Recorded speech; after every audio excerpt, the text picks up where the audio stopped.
Sunlight burned raw and red through her eyelids as she woke with the taste of rust and failure gritted between her teeth. The memories rushed back, the crack of the whip, the violent jolt of the wagon, and Arthur's boot kicking her into the dirt. Dying, she concluded, required entirely too much effort. Flora did not float into consciousness. She was dragged into it by a searing, white-hot hook of pain under her right breast. She inhaled, and a sharp click echoed in her chest, her own rib, grinding. The gasp she tried to let out turned into a wet, pathetic wheeze. She lay perfectly still, her mind sluggishly attempting to catalogue her physical state. Her head pounded to the rhythm of her heartbeat, a heavy, sick thudding that made her stomach roll. The ground beneath her was not the unforgiving, sun-baked alkali pan of the trail. It was surprisingly soft, yielding, and it smelled of old grease, pine needles, and something distinctly feral. Wet dog, wood smoke, and under it all, the sharp, metallic tang of drying blood. Her blood. She opened her eyes. The light was dim, filtered through a single greasy pane of glass set into a wall of thick, rough-hewn logs. Dust motes danced in the muted gray beams. The ceiling was low, the crossbeams blackened by years of soot. Hung from the rafters were things she didn't want to look at too closely. Bundles of dried herbs that looked like shriveled fingers, stiff pelts swinging slightly in a draft, and strips of meat jerky that looked entirely unappetizing. She was not in heaven. She wasn't in hell either, unless hell was uncomfortably drafty. A sound anchored her to the room. Scrape, shh, scrape, shh. It was a rhythmic, abrasive noise. Flora forced her head to turn, the muscles in her neck screaming in protest. Across the small, cramped cabin, a man sat on a three-legged stool, his broad back to her.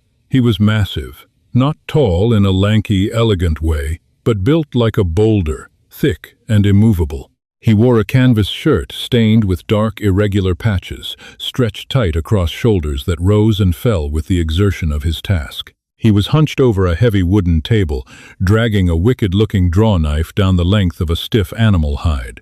Scrape. Shh. Flora's mouth felt like it was stuffed with dry cotton. She swallowed, trying to find saliva, and the effort felt like swallowing shards of glass. She needed water. She needed to know if she was a guest or a captive. "Water," she tried to say. It came out as a dry croak. The scraping stopped instantly. The silence that followed was heavy, pressing against her eardrums. The man did not turn immediately. He set the draw knife down on the table. The heavy thwack of the metal against the wood made Flora flinch. He stood up, turning slowly. He was arguably the ugliest man Flora had ever seen, and she meant that in the most objective, unromantic sense possible. A thick, dark beard obscured the lower half of his face, wild and untrimmed. A jagged, puckered scar cut down from his left temple, slicing through his eyebrow and pulling the skin taut over his cheekbone, leaving his left eye permanently, slightly narrowed. His nose had clearly been broken more than once. It sat crooked on his face. But it was his eyes that made the breath catch in her battered ribs. They were a pale, washed-out gray, like the sky right before a blizzard. They looked at her with absolutely no pity, no curiosity. Just a flat, assessing stare, the way a butcher looks at a side of beef. He walked toward her. His boots were heavy, encrusted with dried mud, thudding against the floorboards. He didn't walk. He stalked. Flora wanted to scramble backward, to press herself into the wall, but her body refused the command. Her right arm lay useless at her side. She settled for glaring at him, trying to project a defiance she didn't feel. Her heart hammered against her bruised ribs like a trapped bird. He stopped next to the low cot she was lying on. Up close, he smelled overpoweringly of pine pitch, sweat, and raw meat. He reached down. Flora squeezed her eyes shut, bracing for a blow. A cold, tin rim pressed against her lower lip. Drink, a voice rumbled. It sounded like gravel being crushed in a fist. Low, rough, disused. She opened her eyes.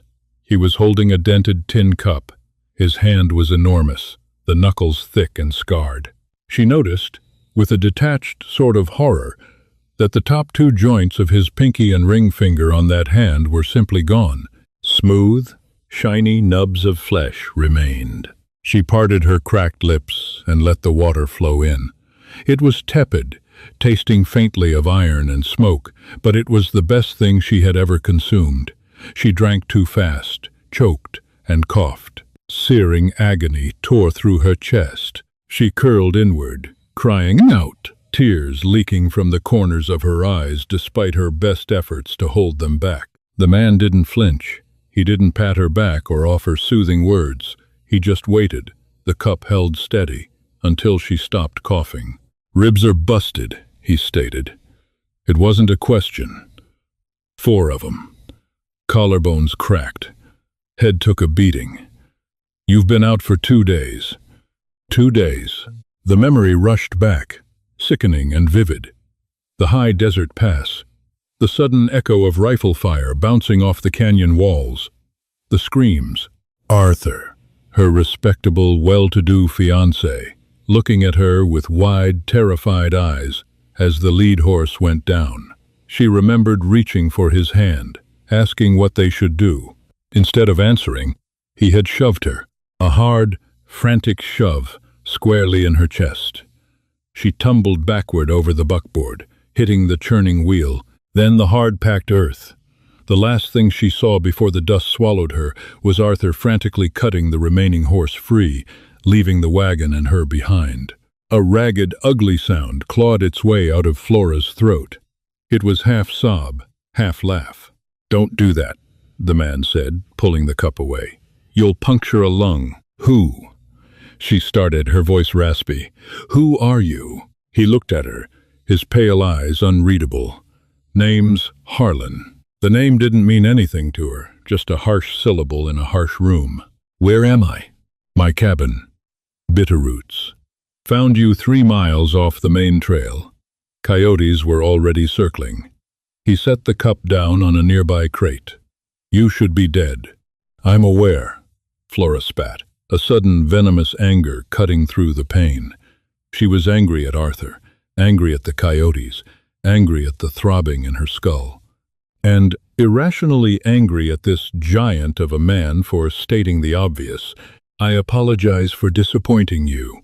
Harlan looked at her for a long moment. One side of his mouth twitched, a minuscule movement that might have been amusement, or perhaps just a tick. "Rest," he said, turning his back on her again. "I ain't digging a grave in this frost." He went back to his table, picked up the draw knife. "Scrape." "Shh." Flora stared at the blackened ceiling, the anger slowly draining out of her, leaving nothing but a hollow, aching exhaustion. She was stranded in the mountains with a terrifying stranger, her body broken, her life thoroughly shattered by the man she had promised to marry. She closed her eyes, letting the rhythmic sound of the scraping pull her back into the dark. Healing was not a graceful process. It was humiliating, painful, and agonizingly slow. For the first week, Flora existed in a haze of fever and bone-deep aches. The cabin became her entire universe. It was a single room, roughly 20 feet by 20, built for survival, not comfort. The walls held the chill of the mountain air, and the stone fireplace dominating the far wall seemed to consume wood with a ravenous hunger just to keep the room above freezing. Harlan was an inescapable presence, yet he was rarely truly there. He was a creature of routine. He woke before the sun, the fire already stoked by the time Flora opened her eyes. He would leave the cabin, returning hours later smelling of frost, wet earth, and the metallic tang of blood. He brought back rabbits, a string of grouse, and once, the massive hindquarter of an elk. He was not a nursemaid. He was a caretaker of brutal efficiency. When she needed to relieve herself, the absolute peak of her humiliation, he simply handed her a tin bucket, stepped out onto the porch, and shut the heavy wooden door. When he came back in, he took the bucket without a word, without a change in expression, and emptied it outside. There was no polite averting of eyes, no gentle murmurs of reassurance. It was basic biology, and Harlan treated it with the same detached practicality as he did skinning a hare. Flora hated him for it. She hated that she needed him. She was a woman who had prided herself on her independence, right up until the moment she surrendered it to Arthur out of a pragmatic desire for stability. Look where that had gotten her. One afternoon, the fever broke. Flora woke with a clear head and a ravenous emptiness in her stomach. Harlan was at the fireplace, stirring a cast-iron pot hanging over the flames. The smell wafting from it was thick and greasy. Flora pushed herself up on her good elbow. The ribs still burned, but the sharp clicking pain had dulled to a heavy ache. "I want to sit up," she announced. Her voice was stronger, raspy, but firm. Harlan didn't turn around. "No, I wasn't asking for permission, Mr. Harlan. I was stating an intention." He finally looked over his shoulder. He held a wooden spoon dripping with brown liquid. "Your collarbone's still knitting. You put weight on it, you'll snap it again. Then I'll have to reset it. I don't like listening to you scream." Flora's jaw tightened. "I didn't scream." "You did," he said flatly, turning back to the pot. "Loud enough to spook my mules." She flushed, hating the heat creeping up her neck. She looked down at herself.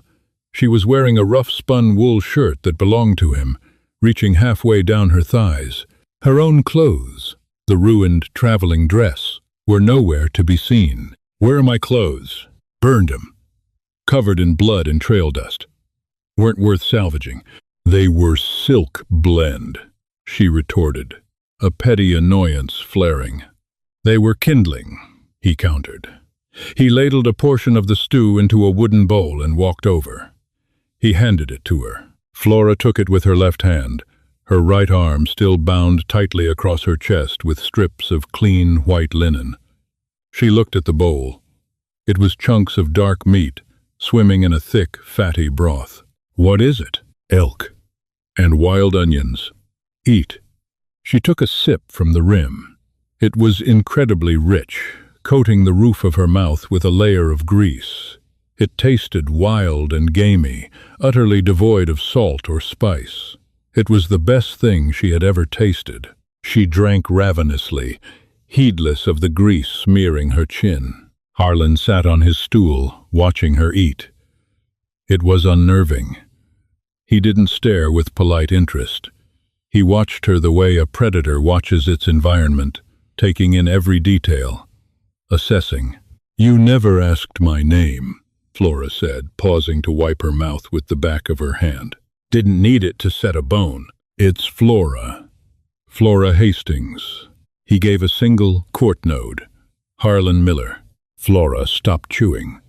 The piece of elk meat suddenly felt like lead in her mouth. She stared at him, her pulse quickening. Harlan Miller. The name wasn't just a harsh syllable anymore. It was a ghost story whispered in the saloons of Denver and Cheyenne. Harlan Miller, the bear of the Bitterroots.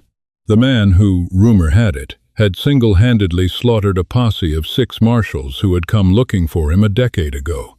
They said he used a trapping hatchet. They said he didn't leave enough of them intact to fill a pine box. She swallowed hard. The silence in the cabin suddenly felt incredibly heavy. She looked at his hands, resting on his thighs. Huge, capable, missing fingers.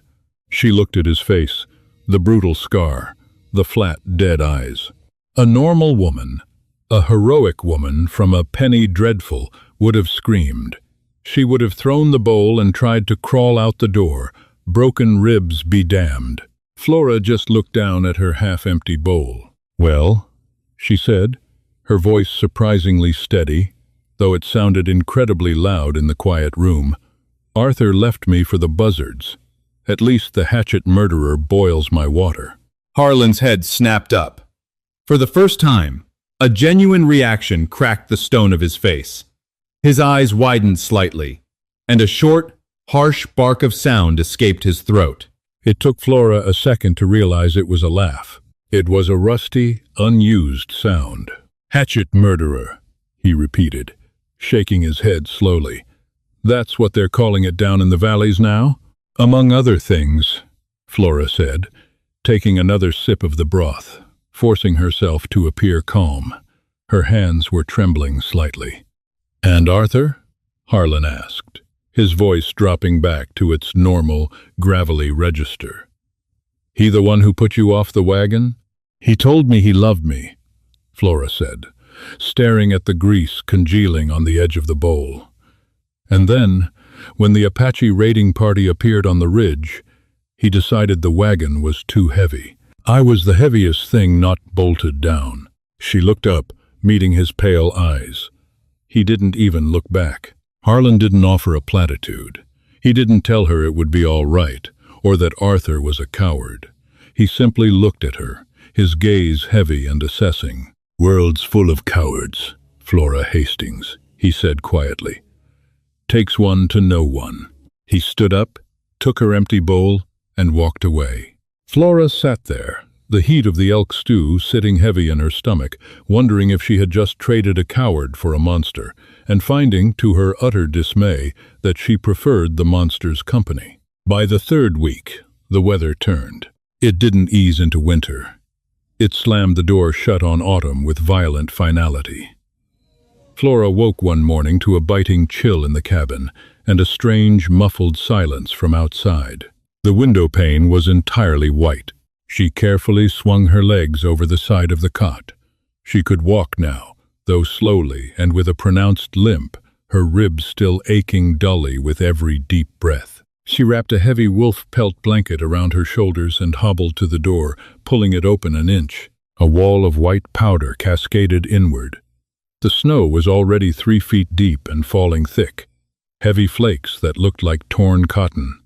The world beyond the porch had been erased. "Shut the door." Harlan's voice came from the fireplace. He was feeding thick logs of split pine into the flames. Flora slammed the door shut, shivering violently as the freezing air dissipated into the room. "How long does it last?" "Until spring," Harlan replied. He stood, brushing wood chips from his buckskins. "We're snowed in. Ain't no one coming up the pass, and we ain't going down." The finality of it settled over Flora like a heavy shroud. She was trapped in a 20 by 20 box with Harlan Miller for the next 5 months. The claustrophobia was immediate and suffocating. She limped over to the table and sat down heavily on the stool. "So, this is it then? We just stare at each other until April?" Harlan walked over to a shelf, grabbing a battered tin of coffee and a blackened pot. "I got traps to check. I'll be out on snowshoes most days. You keep the fire going. You chop the indoor wood. You cook." Flora bristled. "I am not your servant." Harlan stopped, coffee tin in hand, and turned to look at her. "You eat my food. You burn my wood. You take up space in my cabin. You work, or you freeze. I don't care which, but I ain't carrying you through the winter out of the goodness of my heart." It was blunt. It was cruel. It was exactly what she needed to hear. Pity would have broken her. Anger fueled her. "Fine," she snapped. "But if I'm cooking, I'm doing it my way. Your elk stew tastes like boiled boots." Harlan stared at her for a long second, his jaw working. Then he turned back to the coffee. Pantries under the floorboards. The dynamic shifted after that morning. The awkward tension of nurse and patient evaporated, replaced by the grating, pragmatic friction of 2 hard-headed survivors forced into close quarters. Flora learned the cabin. She learned that the floorboards groaned loudest near the fireplace, that the draft from the window could only be stopped by stuffing it with raw wool, and that Harlan's silence wasn't always brooding.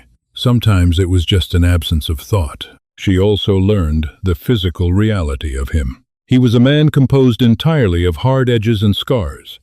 When he returned from checking his trap lines, he would bring the smell of ozone and wet fur with him. He would strip off his heavy outer coat, his breath pluming in the cold cabin air, and she would see the map of violence written on his skin, a bullet pucker on his left shoulder, long jagged claw marks across his ribs. One evening, the wind howling outside like a wounded animal, rattling the mud chinking between the logs, Flora sat by the fire, mending a tear in one of Harlan's wool shirts. Her fingers were clumsy, still stiff from the cold, but the rhythmic motion of the needle was soothing. Harlan was sitting across from her, sharpening a skinning knife on a whetstone. Shh, shh, shh, shh. The sound no longer frightened her. It was just the soundtrack of the cabin. "Why are you out here, Harlan?" she asked, not looking up from her sewing. "And don't tell me it's for the trapping. A man doesn't hide at 10,000 feet just for beaver pelts." The rhythmic scraping stopped. Flora kept her eyes on the wool, though her heart beat a little faster. She had pushed a boundary. "Folks down below," Harlan said slowly, his voice rougher than usual. "They like rules. They like lines drawn in the dirt. I ain't good at staying inside lines." "The marshals?" she asked, the question slipping out before she could stop it. He didn't answer immediately. When he did, his tone was flat, devoid of emotion. "They came looking for a man who stole a horse. I told them I didn't have it. They didn't believe me. Decided to tear my cabin apart. Pushed my wife. She was heavy with child. She fell." Flora's needle stopped mid-stitch. She looked up. Harlan was staring at the flames, his pale eyes reflecting the firelight, making them look completely hollow. "She bled out before sundown," he continued, his voice barely a whisper against the howling wind outside. "The baby, too." He picked up the whetstone. "Shh, shh." "So," Harlan said, not looking at her, "I killed them. All 6. Used the hatchet because I didn't want to waste the powder." Flora couldn't breathe. The sheer, cold brutality of the statement hung in the air, heavy and suffocating. She looked at this monster, this feared man, and saw nothing but a jagged, bottomless pit of grief. She didn't offer sympathy. She didn't say, "I'm sorry."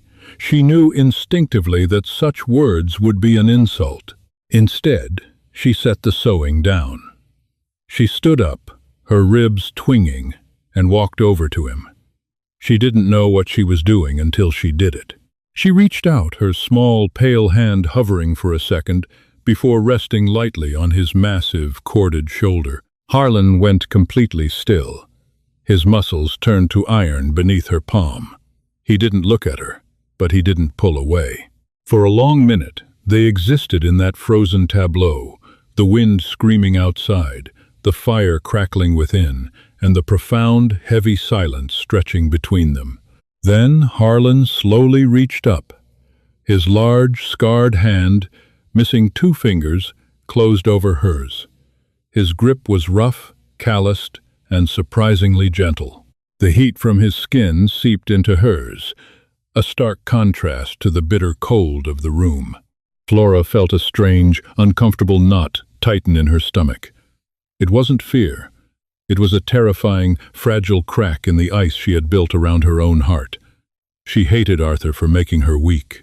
She resented Harlan for making her feel anything at all. He released her hand and stood up, moving away from the fire. "Wood's getting low," he muttered, grabbing his heavy coat. "I'll fetch more from the shed." He walked out into the blizzard, the heavy door slamming shut behind him. Flora stood by the fire, her hand still tingling with the ghost of his touch, staring into the flames and realizing, with a sense of impending dread, that the deepest winter of her life was just beginning. January and February were not months. They were a singular, unending state of sensory deprivation. The cabin smelled permanently of wet wool, wood ash, and stale sweat. The world outside the frosted window ceased to exist, replaced by a howling white void that battered the log walls day and night. The wind didn't just blow, it screamed. It found every crack in the mud chinking, pushing needles of ice into the room. Flora changed. The soft, terrified woman who had been kicked out of a wagon died somewhere in the third week of December. In her place, something harder took root. Her ribs healed into thick, calcified knots she could feel through her skin. Her hands, once smooth and pale, grew calloused from splitting indoor kindling and stained brown from peeling wild tubers Harlan had stored in the root cellar. They settled into a rhythm born of absolute necessity. Words were scarce. They communicated in grunts, nods, and the sliding of plates across the heavy wooden table. It was an intimate, abrasive domesticity. Flora knew the exact sound Harlan's boots made when he shifted his weight. Harlan knew exactly how much coffee to pour into the tin before Flora would scowl at the waste. She stopped fearing him. The monstrous legend of the Bitterroot Bear faded, replaced by the mundane reality of a man who snored heavily when he slept on his back, and who meticulously cleaned his rifle every Sunday morning, rain or blizzard. The shift in their dynamic snapped into sharp focus during a brutal squall in early February. Harlan had been gone too long. The sun, a pale, useless coin behind the storm clouds, had already set. Flora paced the short length of the cabin, the fire roaring in the hearth. She told herself she was worried about the trap lines. She told herself she was worried about the wood supply. She refused to admit she was terrified of the empty room. The door burst open in a flurry of snow and violent wind. Harlan stumbled inside, bringing the storm with him. He didn't kick the door shut as usual. He leaned heavily against it, forcing it closed with his shoulder until the latch clicked. He stood there, breathing in harsh, ragged gasps. "Harlan?" He dropped a heavy, blood-soaked canvas sack to the floor. It hit the boards with a wet, meaty thud. Then his knees buckled. Flora moved before she realized she was moving. She caught his massive arm, taking a fraction of his weight, and helped him guide himself down to the floorboards near the fire. He was covered in blood, but it wasn't just from the sack. A dark, wet stain was spreading rapidly down the right thigh of his heavy canvas trousers. The smell of copper hit the hot air of the cabin, sharp and sickening. "Cat," Harlan gritted out, his teeth bared in a tight grimace. "Panther. Caught me slipping on an ice shelf checking the lower line." Flora didn't panic. Panic was a luxury for the civilized world. She dropped to her knees beside him. Knife. He handed her his skinning blade, the hilt slick with his own blood. Flora didn't hesitate. She drove the blade into the fabric above the tear and ripped downward. The thick canvas gave way, exposing the wound. It was ugly. 4 jagged, parallel trenches carved deep into the thick muscle of his thigh. The meat was laid open, pulsing sluggishly with dark blood. "Boil water," he muttered, his head falling back against a wood crate. His face was pale beneath the windburn and soot. "There's whiskey in the floorboard cache." Flora moved with frantic efficiency. She shoved the heavy iron kettle directly into the coals. She pulled up the loose board near the bed, retrieving a dusty, half-empty bottle of rye. When she turned back, Harlan had his belt off, wrapping it tight above the wound as a makeshift tourniquet. "I have to clean it," she said, her voice dropping to a low, steady register she didn't recognize. "Do it." She poured the whiskey directly into the open lacerations. Harlan's entire body went rigid. The muscles in his neck corded like steel cables, and a low, guttural groan tore from his throat. He didn't thrash, but his massive hands gripped the floorboards hard enough to splinter the wood. Flora swallowed bile. She took a clean rag, dipped it in the boiling water, and scrubbed the dirt, pine needles, and torn fabric from the shredded meat. She was hurting him, badly, but she couldn't stop. When it was clean, she threaded her thickest needle with catgut. "This is going to be worse," she warned, kneeling over his leg. Harlan opened one pale gray eye. It was glassy with pain, but the stare was steady. "Just so, Flora." It took 20 minutes. It felt like hours. Every time the needle pierced his tough, scarred skin, she felt a phantom prick in her own fingers. She pulled the edges of the wound together, knotting the gut tight. She didn't look at his face. She couldn't. If she saw him break, she would break. When she tied off the last stitch, she sat back on her heels, wiping sweat from her forehead with a bloody wrist. The leg was an ugly mess of puckered flesh and black thread, but the bleeding had stopped. Harlan slowly loosened the belt. He let out a long, shuddering breath. "Not bad," he rasped. Flora looked at her hands. They were coated in his blood, sticky and drying fast.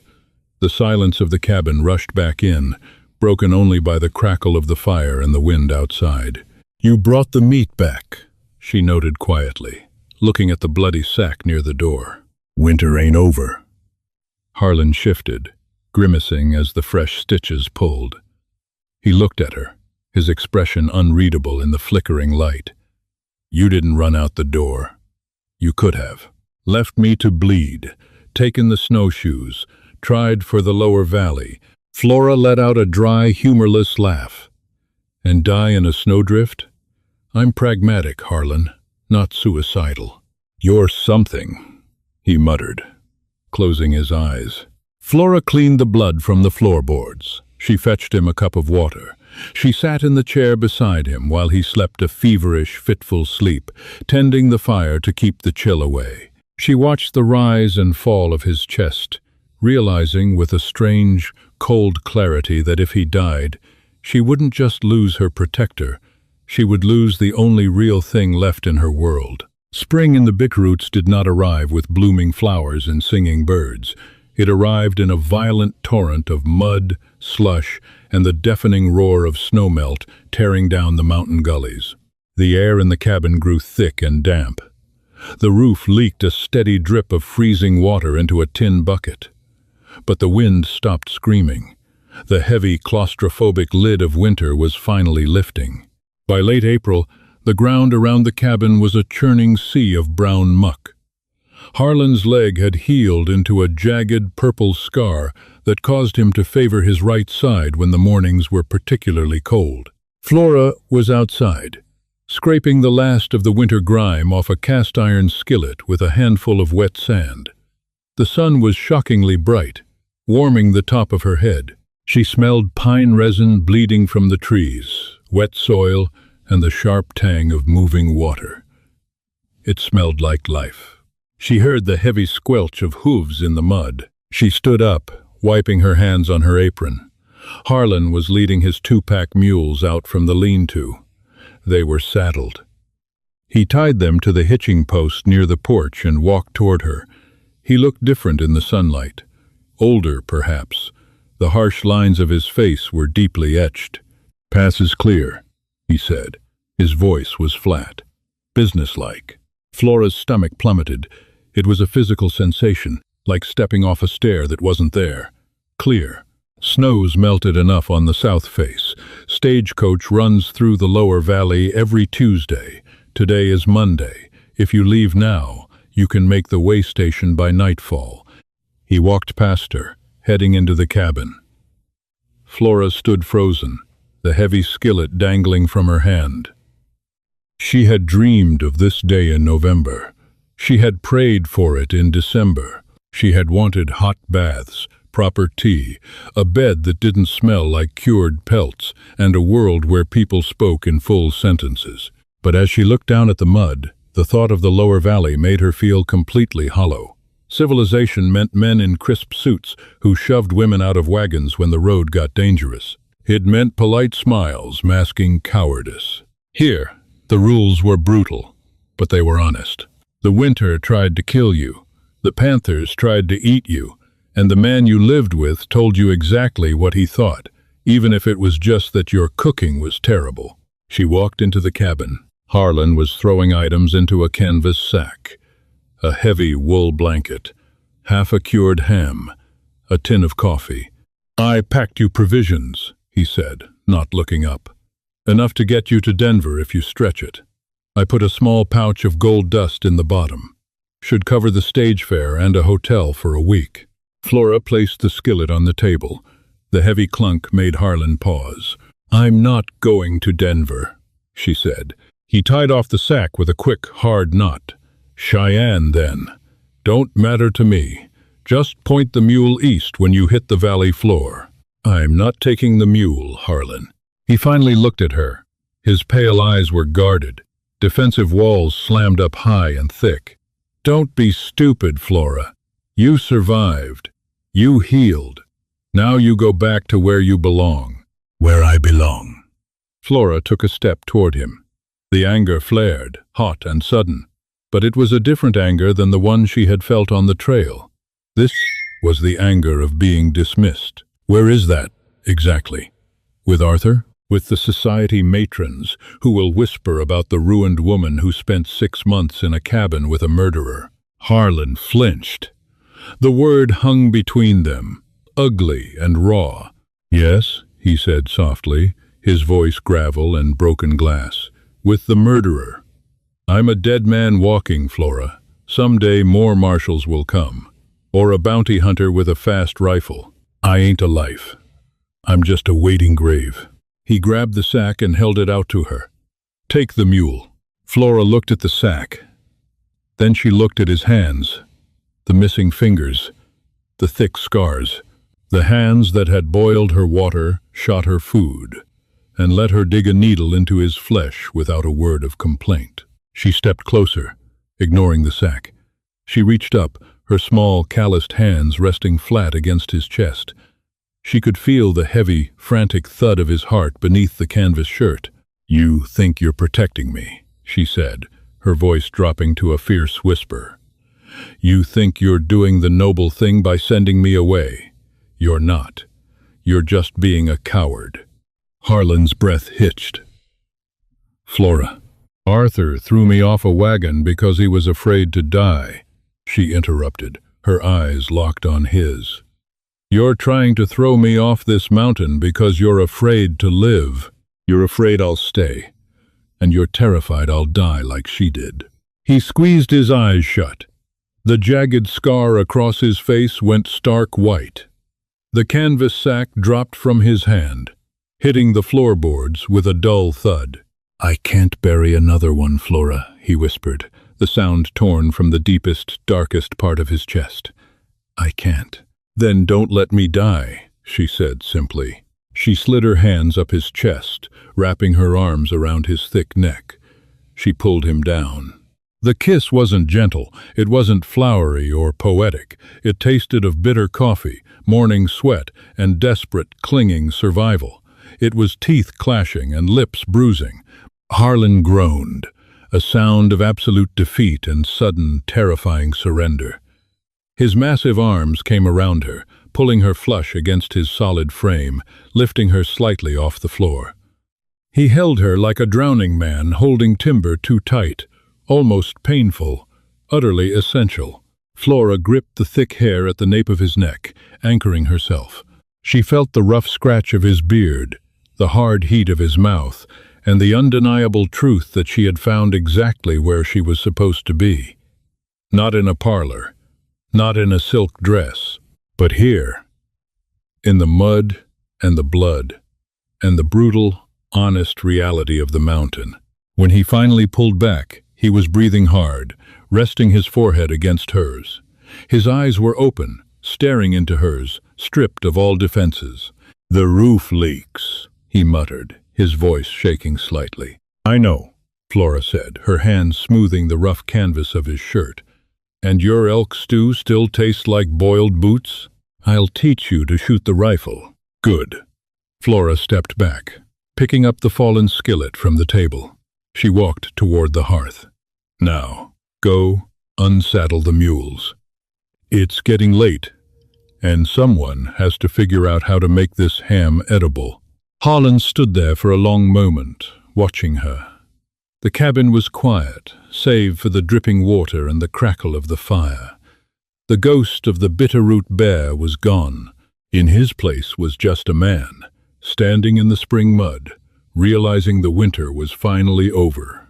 He gave a single, gruff nod.